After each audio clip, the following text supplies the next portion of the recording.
والإسلام ديني ومحمدا رسول الله ويقيني. Jadi Ustadz masih ingat yang mukul Ustadz pakai batang sapu? Ingat. Ustadz dendam? Enggak. Ingat aja. Terus? Ya kalau dia ngundang ceramah saya nggak mau datang. Assalamualaikum. Waalaikumsalam. Betul ini Ustaz Abdul Somad? Betul, tak salah lagi. Kita satu pondok dulu. Ya, ya. Abang di Kismu Taklim dulu. Ya betul, ingat. Pernah mukul pakai sapu. Ya. Bisa datang ke pesantren kami. Aduh, lagi penuh jadwal, Bang. Kaifa halukum? How are you tonight? Apa kabar semuanya? Kumaha? Pripun kabare? Biado? Baakaba? Aga kareba? Itu salah satu kelebihan santri.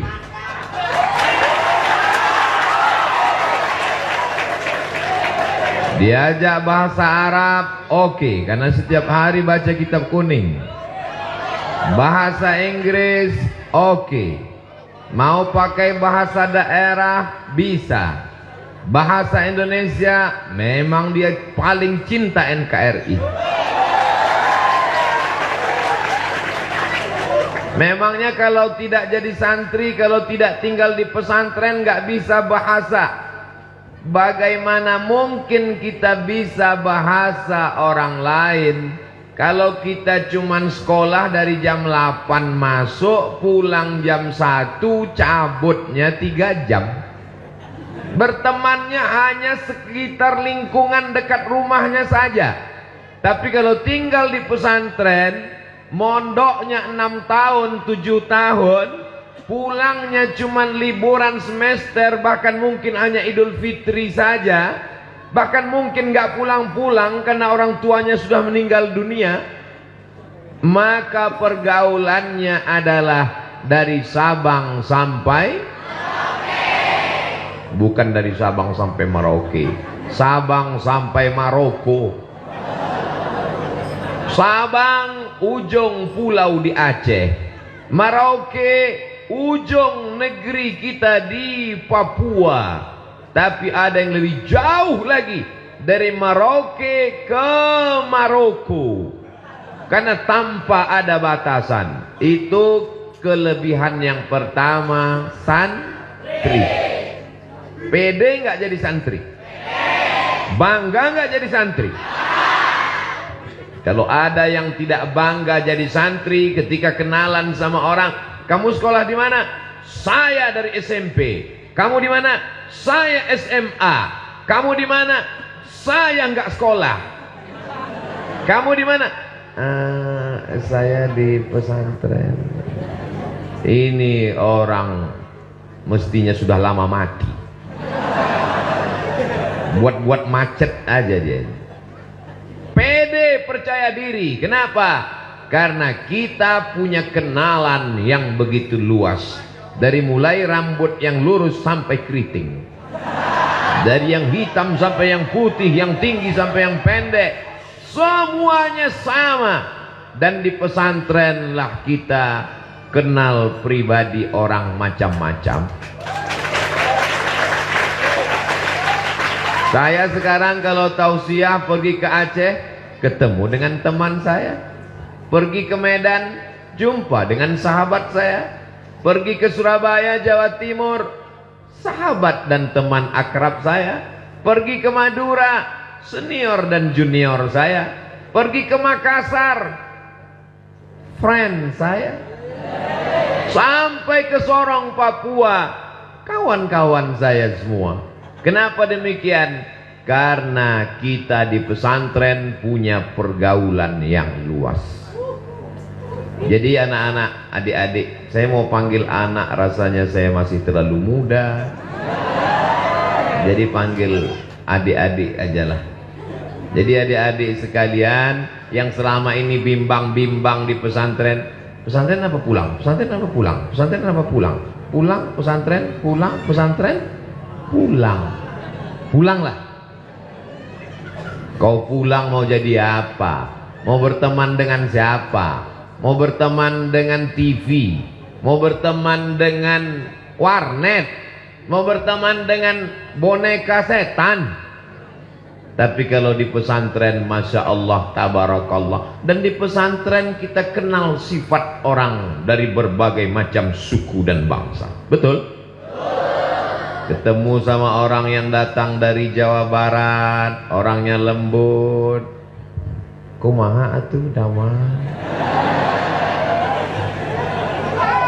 Ketemu sama kawan yang dari Medan, Sumatera. Sini kau Sunda, sini. Ketemu sama teman yang datang dari Bandung, orangnya lembut. Kadang kita karena pakai sepatu tapaknya terlalu tebal, semakin tebal tapak sepatumu, semakin tak terasa bahwa kau sudah menginjak kaki orang lain. Bisa untuk update status besok pagi. Tapi orang dari Bandung, dari Garut, dari Cicalengka, dari Jawa Barat lembut. Kalau kakinya diinjak, punten, kakinya tolong jangan diinjak. Tapi kalau sama orang di Sumatera lain, begitu kakinya kena sedikit, kemana mata kau? Tapi kita tidak tersinggung. Kenapa? Karena kita sudah kenal. Satu kamar, sama-sama makan, sama-sama jalan, sama-sama satu kelas. Tak kenal maka tak sayang, tak sayang maka enggak ngutang. Saya tidak pernah tersinggung dengan teman-teman saya yang datang dari Pulau Sumatera, dari Medan, dari Aceh, dari Minangkabau, dari Sumatera Barat. Saya juga paham dengan teman-teman saya yang datang dari Bandung, dari Pulau Jawa. Kenapa? Karena memang karakternya macam-macam. Mengapa orang di Sumatera itu kalau ngomong keras dan kuat? Karena cabenya banyak. Dia kalau makan cabai dia wah mana ini? Kenapa mereka kalau ngomong itu keras? Karena tinggal di gunung anginnya kencang. Nikahlah orang Sumatera sama orang Jawa Barat. Mas, tolong diangkat jemurannya. Hujan turun. Begitu mau diangkat udah basah. Orangnya lembut, orangnya baik, orangnya sopan, orangnya santun. Kalau nunjuk pakai jempol. Tapi kalau kami nunjuk pakai. Tapi saya tidak tersinggung. Walaupun dia pakai jempol, walaupun dia pakai telunjuk. Kenapa? Karena kita sudah mengenal budaya masing-masing dari penggunaan kata. Mungkin di sini orang tidak pakai kau, karena kau itu kasar. Di sini kalau kamu itu apa pakai? Hah?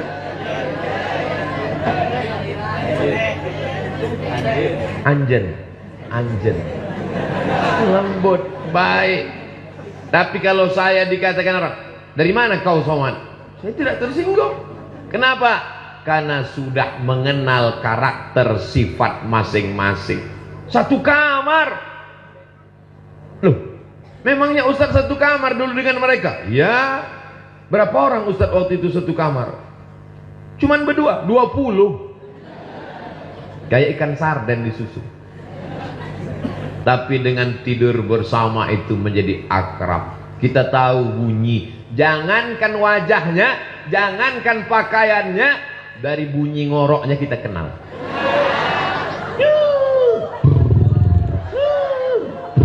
Kita tahu. Oh, Cian. Saking akrabnya, saking dekatnya. Begitu juga ketika kita makan di tempat ruang makan. Kita tahu, oh si Anu makanannya bumbu pecal. Oh si Anu pelitnya minta ampun. Oh Oh si anu Bakhil bin Medit. Semua sifat-sifat ini kita kenali. Jadi yang pertama, yang paling penting adalah mengenal sifat orang. Untuk belajar ini perlu ilmu komunikasi 2 SKS. Sekarang banyak orang pintar, banyak orang cerdas, banyak orang IP-nya 4, banyak orang IQ-nya tinggi, tapi komunikasinya jelek, tidak bisa merasakan perasaan orang lain. Karena rasamu bukan rasaku. Tapi kalau kita di pondok, kita sudah nyantri, kita tahu perasaan orang. Kenapa? Sama-sama bangun pagi, sama-sama ngantri. Bangun di Sumatera subuhnya jam 5, bangunnya jam 4. Jam 4 semua bangun, semuanya sholat tahajud bersama. Banyak yang ketika sujud itu, sujud pertama sekaligus sujud terakhir. Allahu Akbar. Jadi kalau sudah ketemu lama langsung tersenyum. Si anu yang tukang molor dulu. Kenal ini penting. Itulah mengapa yang pertama kali adalah khalaqnakum min dzakarin wa unsa wa ja'alnakum syu'uban wa qabaila lita'arafu, untuk saling kenal mengenal sifat dan karakter masing-masing. Kalau Ustaz Abdul Somad ngomong melengking, ada yang tersinggung? Tidak, karena mereka sudah tahu itu memang gaya Ustaz Abdul Somad. Kalau Ustaz Abdul Somad ngomongnya seperti teriak ngamuk, apa ada yang ngomong di belakang? Belum makan, mungkin belum makan. Enggak. Kenapa? Karena mereka sudah tahu. Kalau Ustaz Abdul Somad ngomong mengatakan teriak, menggelegar suaranya, ini jangan-jangan karena enggak dikasih teh manis. Semua tahu Abdul Somad tidak menyindir. Kenapa? Karena semua kenal Abdul Somad tidak pernah minum manis kalau sedang ceramah. Tapi bagi orang yang baru ikut pengajian sekali-sekali, dia langsung curiga, dia langsung suudzon. Ini Abdul Somad radikal, ngomongnya keras. Ini bukan keras, mikrofonnya bagus.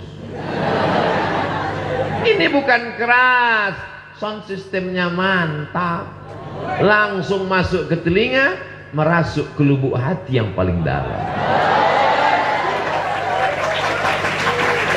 Inilah pentingnya kita menjadi santri.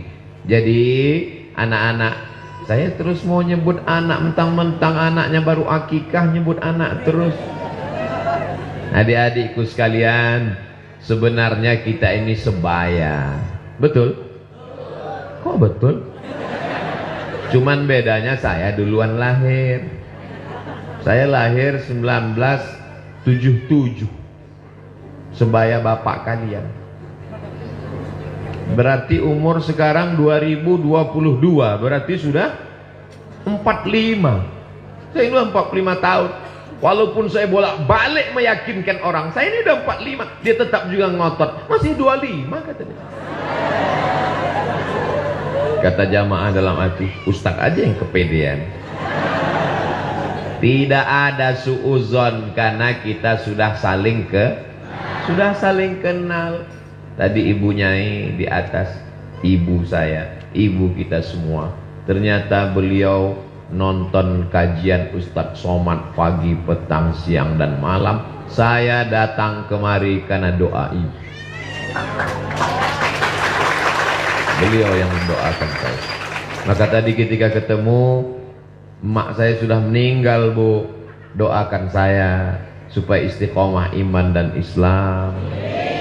Doakan saya supaya hati saya tidak dirusak oleh sum'ah, oleh ujub, oleh merasa hebat. Apa enggak merasa hebat? Kiai aja duduk di bawah, saya duduk di atas. Ini Ustaz Abdul Somad katanya mengajarkan kita harus hidup setara, sama santri sama-sama tidur di lantai, sama-sama satu penderitaan. Tapi Ustaz sendiri setelah tamat dari pesantren Ustaz malah duduk di atas, nggak sopan. Disuruh panitia supaya tampilan kameranya bagus. Nah, dipasang maka di atas. Bagus kan? Coba kalau saya duduk di bawah. Tapi saya duduk di sini sementara. Setelah itu kursi diangkat. Nggak mungkin sama-sama saya diangkat. Dan santri tidak ada yang tersinggung. Nggak usah kita dengar ini ceramah Abdul Somad. Orangnya nggak sopan. Masa guru kita, kiai kita, ajengan kita di bawah, dia di atas. Karena semuanya saling faham. Suami dengan istri bisa hidup bersama karena sama-sama faham. Hubungan kita bisa bertahan lama. Berteman di pesantren, bersama di surga. Kalau kita bisa saling memahami. Sekarang penyakit manusia ini su'ut tafahum. Su' jelek, tafahum salah paham, salah dengar, salah ngomong, salah ngerti, karena tidak saling mengenali. Dunia saling kenal mengenal itu adalah dunia pesantren. Dari mulai cara tidur, bangun tidur, olahraga, belajar di kelas, baca kitab, suara, mohon maaf, baunya pun kita kenal. Pejam mata, langsung kita cium. Si Anu. Si Anu. Kenal, kenapa? Karena berteman dan bersahabat lama. Dan kalau di pesantren tidak ada jaim-jaiman. Betul? Kita kenal. Maka saya kalau ketemu dengan teman saya di pesantren, Mat, kata dia nggak pakai Ustadz lagi. Tapi begitu ada orang lain, Al-Mukarram Ustadz Abdul Somad. Semuanya adalah sahabat dan kawan. Dan hari ini saya tidak sedang merasa sebagai orang yang diundang dari luar pesantren, karena kita sama-sama santri. Kita sama-sama santri. Sampai hari kiamat kita adalah santri. Santri adalah orang yang senantiasa ingin dirinya mendapatkan ilmu pengetahuan. Masya Allah, tabarakallah. Saya selama ceramah belum pernah minum air manis. Tapi ini tetap di shoot, digambar biar supaya kelihatan bahwa Ustadz Somad air minumnya banyak. Sampai di depan. Ini nanti akan di-upload di channel Ustadz Abdul Somad Official. Jangan lupa subscribe, like, share, and comment. Orang pasti sulit. Ustadz Abdul Somad, gimana kami bisa ingat bahwa itu ceramahnya di pondok kami? Ustadz di mana-mana ceramah pecinya hitam terus. Ustadz di mana-mana ceramahnya bajunya putih terus, gayanya gitu-gitu terus. Mudah aja. Ketika ada airnya 4, itu berarti di pesantren kita. Masya Allah, tabarakallah. Jadi poin yang pertama, bahwa anak pesantren punya ilmu komunikasi dengan berbagai macam suku, bangsa, dengan berbagai macam bahasa. Adapun di pesantren, bahasa yang dipakai Masya Allah, tabarakallah. Fi hadhil munasabati sa'idati yasurruni an akuna ma'akum. Asa ayakuna hadal liqa' liqa'an tayyiban mubarakan fih. Al-asatidh, al-afadil, al-ulama, al-ajilla, al-talabah, al-a'izza. Wa ana bainakum, baina amalatil Quran, bainal qurra wal huffaz. Kama qala Nabi sallallahu alaihi wasallam, khairukum man ta'allamal Qur'ana wa 'allamahu. Ladies and gentlemen, kepala beku ditempel semen. In this opportunity, I want talking about Islam and the future. Pada kesempatan ini saya ingin berbicara tentang Islam dan masa depan. Bahasa Arab, oke. Bahasa Inggris bisa. Bahasa isyarat, apalagi. Jadi tidak ada istilah anak pesantren tidak bisa berkomunikasi. Anak pesantren gagap. Anak pesantren nggak bisa ngomong. Saya ngelihat dengan kepala saya sendiri, dengan kepala pula, dengan mata kepala saya sendiri, anak semester 6 KKN dibawa ke masjid, sebagai pembawa acara. Malam ini Ustadz Somad, pembawa acaranya adalah mahasiswa semester 6 yang KKN. Saya nggak sampai hati ngelihat dia megang mikrofon menggeletar. Assalamualaikum warahmatullahi wabarakatuh. Karena tidak terbiasa. Di pesantren biasa ngomong. Kenapa? Ada muhadarah. Yang kelas 1 dididik oleh kakak-kakak, yang kelas 5 jadi mudabbir, yang ke kelas 6 mengajar. Kita sudah terbiasa menghadapi orang banyak. Makanya ketika saya tes dosen, Abdul Somad, ya Pak, nanti tes dosen itu ada tes ngomong di depan orang banyak. Apa kamu berani ngomong depan orang banyak? Dalam hati saya, khutbah Jumat aja bisa. Khutbah Jumat kan jamaahnya banyak. Dalam mazhab Syafi'i paling tidak 40 orang. Sementara di kelas cuma 25 orang. Rupanya mereka mau ngetes. Ini Abdul Somad bisa ngajar apa enggak?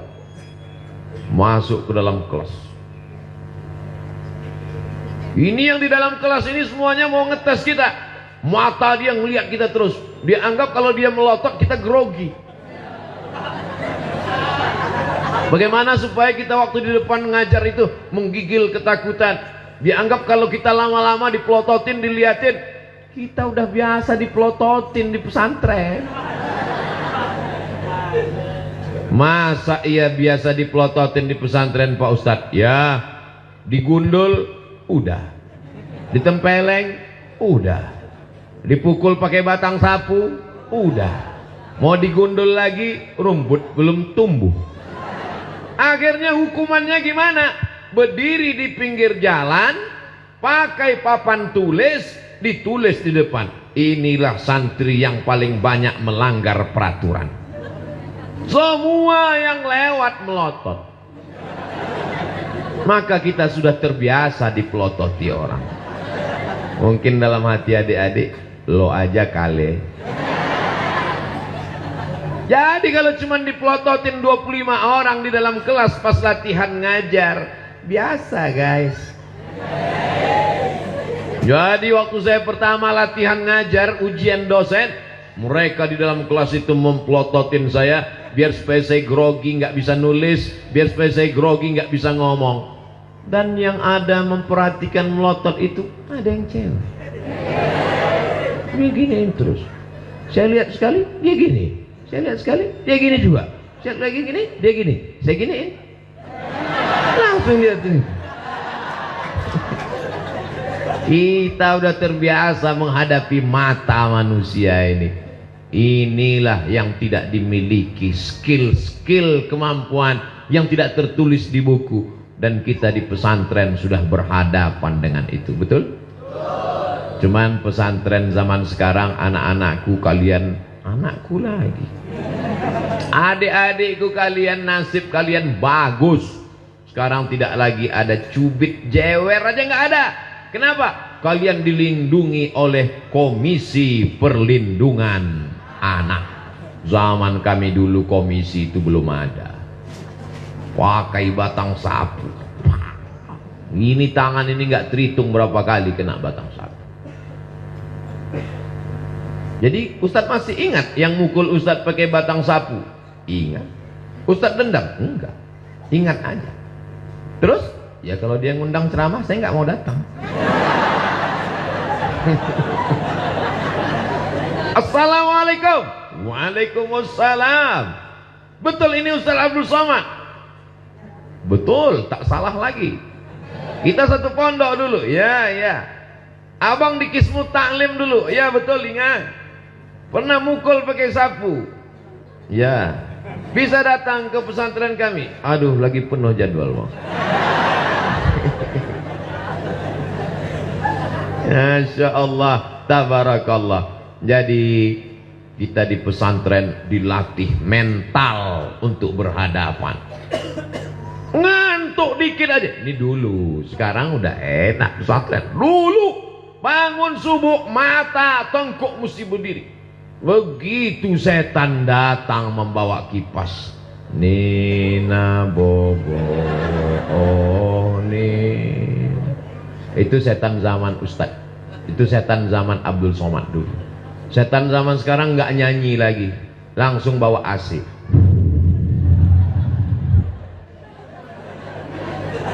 Begitu rasanya duduk di atas kelopak mata ini, setan rame-rame duduk di sini. Beratnya minta ampun. Sudah diginikan. Tetap juga lagi, ya Allah, gimana? Akhirnya tuh datang kakak kelas 5 dari belakang bawa sajadah. Pum pum pum. Kita sudah terbiasa menghadapi suara teriak-teriak, sudah biasa ketemu dengan kakak kelas 5, kelas 6, mudabir, pengurus organisasi, sudah terbiasa. Tapi kalau orang hanya sekedar di rumah, penyakit yang paling mengerikan bukan demam, bukan Omikron. Penyakit yang paling mengerikan adalah anak laki-laki tidak pandai mengikat tali sepatunya sendiri. Penyakit apa namanya ini? Baru ngelihat sepatu sudah diikat. Baru ngelihat air minum sudah diangkatkan untuk diminumkan. Baru mukul-mukul perut sudah dimasakkan, disuapkan nasi. Dia tidak pandai berusaha untuk hidup. Walaupun kehidupannya ada, orang tuanya mampu, duitnya banyak, tapi dia tidak pandai mengelola hidup. Kita di pesantren, mana ada cerita anak pesantren santri nggak bisa ngikat tali sepatu. Kalau sudah pukul lonceng, teng teng teng teng teng teng teng teng teng, semua mesti siap masuk kelas. Disiplin, on time, tidak boleh ada terlambat. Terlambat berdiri, kena hukuman. Tapi kesakitan, penderitaan itu membuat kita menjadi disiplin seperti tentara, seperti polisi, angkatan laut dan udara. Betul? Ini buktinya. Coba kalau Ustadz Somad ceramah di tengah masyarakat umum, baru ngomong 5 menit, takbir. Habis itu. Tapi di pesantren semangat luar biasa. Kenapa? Karena di pesantren diajarkan disiplin. Ini yang kedua. Yang pertama tadi adalah mengenal sifat manusia dari berbagai macam suku dan bangsa. Yang kedua adalah disiplin. Mana ada perempuan tiba-tiba nyasar ke tempat laki-laki, dan tidak ada laki-laki yang nyasar ke tempat ada sebagian. Itu untuk mengawal jalan Abdul Somad. Ini disiplin. Di pesantren jelas jenis kelaminnya, laki-laki, perempuan. Sekarang banyak orang yang tidak jelas jenis kelaminnya. Gagah, kumis melintang, berotot. Begitu ditanya, di mana Jalan Jenderal Sudirman? Di sana. Nggak jelas, karena tidak dididik dengan disiplin. Pakai peci, aku laki-laki. Pakai koko, aku laki-laki. Pakai kain sarung, aku laki-laki. Pakai jilbab, aku perempuan. Abdi teh perempuan atuh? Hah? Istri. Jelas. Disiplin inilah yang luar biasa. Tidak ada satupun yang kelihatan rambutnya. Di dalam ditutup pakai khimar. Khimar, kain yang menutup rambut.